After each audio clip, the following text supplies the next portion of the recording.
कृतार्थ एंड आज लगातार 80 मतलब 80 दिन हो गए मुझे ये रोज़ वीडियो डालते हुए।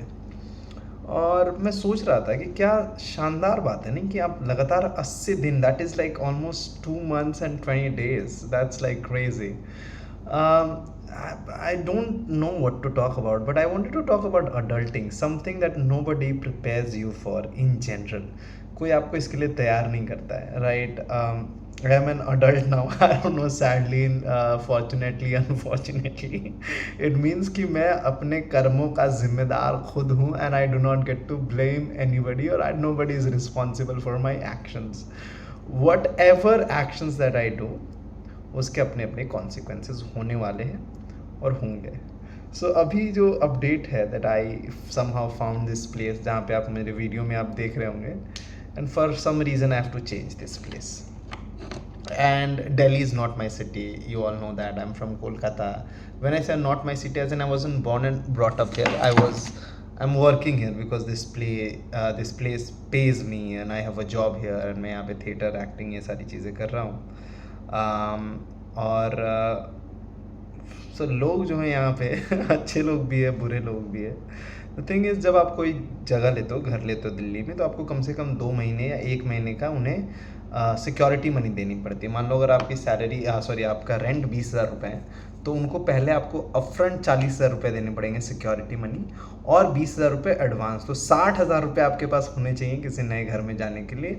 जो आप मेरा घर देख रहे हो ऐसे घर में, और अगर आप नारायणा में रह रहे हो या फिर ऐसे जगहों पे रह रहे हो जो आई वोंट से पॉश है, बट एक अच्छा इलाका माना जाता है जहाँ पे आप सेफली रह सकते हो। मैं एक गेटेड सोसाइटी में रहता हूँ। गेटेड सोसाइटी का मतलब है कि यहाँ गेट होता है और सिक्योरिटी गार्ड होता है। तो अगर आपको मेरे घर आना है तो रात के 11 बजे इसके बाद या 10 बजे के बाद एक सिक्योरिटी गार्ड को अपना गाड़ी का नंबर और कहाँ जा रहे हैं, क्या डाल रहे हैं, तो उसका एक रिकॉर्ड रखता है। कोई एक इंसान है जो इसका रिकॉर्ड रखता है। वो सोसाइटी गेटेड सोसाइटी कहलाती है।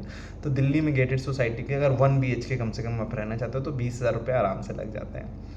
अब for some reason I have to change this place now. The thing is, technically मुझे मेरे सिक्योरिटी के पैसे वापस मिल जाने चाहिए, पर of course Delhi being Delhi, I love Delhi, but then yeah, the people are also challenging.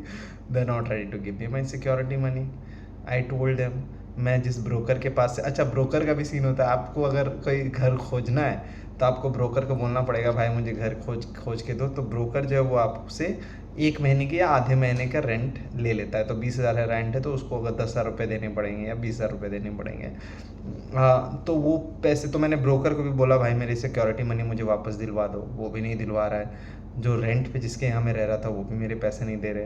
And now I have to shift, and while I am shifting I also have to make sure that I find a place जो safe हो, जो जहाँ पे सारी चीज़ें हों। क्योंकि कम से कम एक वॉशिंग मशीन हो, फ्रिज हो, बेड हो, AC हो, क्योंकि दिल्ली के गर्मी में बगैर AC के आप नहीं रह सकते। उमस बहुत होती है यहाँ पे। जहाँ पे थोड़ा सेफ़ भी हो, क्योंकि आप रैंडम जगह पे रात को 11 बजे आ रहे हो, आपको कोई लूट ले रहा है, वो सब भी नहीं होने चाहिए। प्लस आप जहाँ रहते हो वहाँ बिजली ना जाती हो, पानी 24 घंटे आता हो, ये सारी चीज़ें। तो इस चक्कर में बहुत पैसे लगते हैं दिल्ली शहर में रहने के लिए, और भरोसा भी नहीं होता भाई सब पे। तो ये जो चीज़ है, इसको किसी किताब में कोई नहीं सिखाता। ना आपको आपके भाई सिखाएंगे, ना माँ बाप सिखाएंगे, ना बड़ी बहनें सिखाएंगे, छोटी बहनें, दोस्त, कोई नहीं सिखाएगा। It's an experience. The more you live life you learn कि ये सारी चीज़ें कैसे करनी होती है। आज मैं एक रैंडम एरिया में चला गया था दिल्ली के, जहाँ मैंने कदम नहीं रखे, और वहाँ जाके मैंने जो सारी चीज़ें की हैं, रैंडम लोगों से बात की हैं, फ़ोन ऐसे इश्तिहार लगे होते हैं कि हमारे पास रूम है, उनको कॉल कर रहा हूँ मैं। एंड इट्स जस्ट, मतलब मेरा अभी है ना, मैं यहाँ मुझे दर्द हो चुका है ये करके।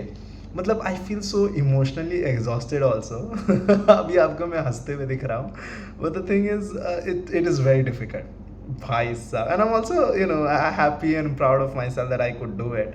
एंड मे बी आपको लग रहा है कि क्या भाई बड़ा तुझे स्ट्रगल हो रहा है, लोग तो ऐसे रहते हैं वैसे रहते हैं, लोगों के पास छत नहीं है। And I am not demeaning that, मैं बोल रहा हूँ उनके अपने स्ट्रगल है, पर ये भी एक स्ट्रगल है ना। मतलब उनसे बड़ा स्ट्रगल नहीं है, पर स्ट्रगल को कंपेयर थोड़ी करना होता है। अब सारे स्ट्रगल है, लेकिन बात अडल्टिंग की है।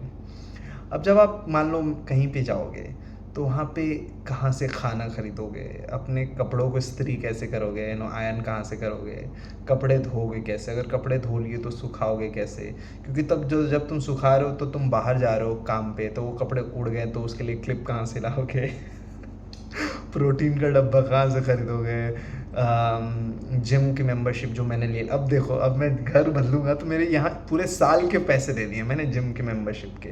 अब जिम वाला तो मुझे पैसे लौटाएगा नहीं, क्योंकि मैं घर छोड़ के जा रहा हूँ, और मैं अगर दूसरे शहर के दूसरे कोने में शिफ्ट हो गया तो वहाँ से यहाँ तो नहीं आने वाला मैं जिम करने के लिए, तो उसके पैसे बर्बाद होने वाले हैं। तो अब क्या कर सकता है इंसान?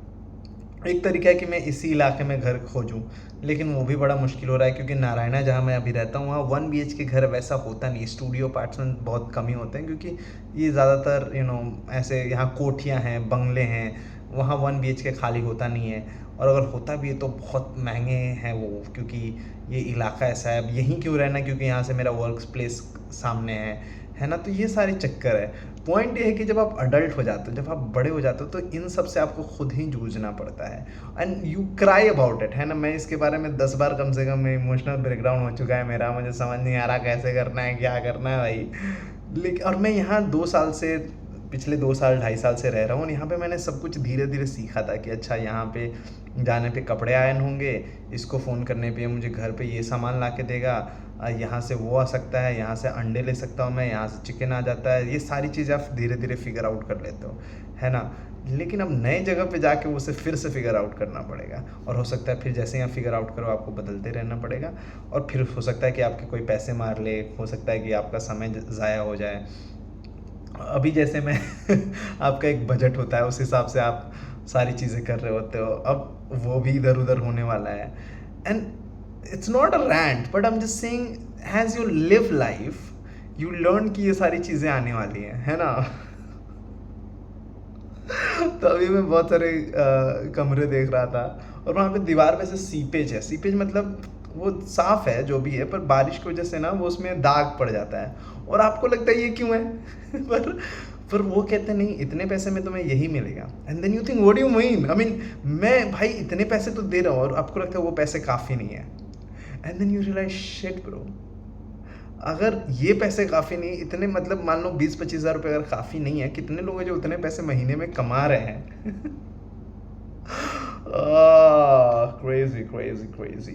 But anyway, I will find a home, house, whatever, somewhere. I think, I hopefully I'll get to do, I hope हो जाए कुछ तो।